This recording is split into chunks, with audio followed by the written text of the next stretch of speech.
Do you notice the icicles that are dripping down our timeline? These represent periods of ice ages on the Earth.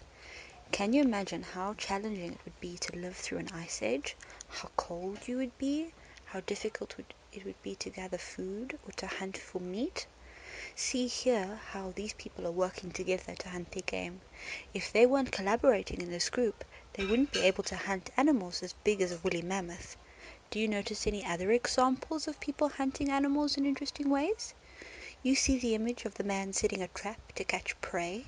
I wonder who the first person to set a trap was. How clever they must have been. I'm sure you've noticed the dates that run along the bottom of the timeline.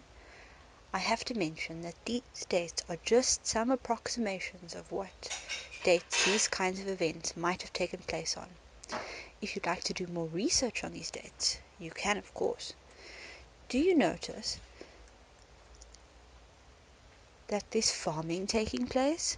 Those people are growing their own food, as opposed to just gathering food as they travel around. I wonder how farming changed their lives. Do you notice that people are now living in little settlements? That looks sort of like a small village. See how many different types of houses are represented here. Look at all the different tools people are using.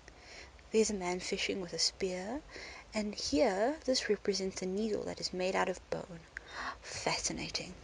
Do you notice anything about the clothing that people are wearing? Do you notice how it changes?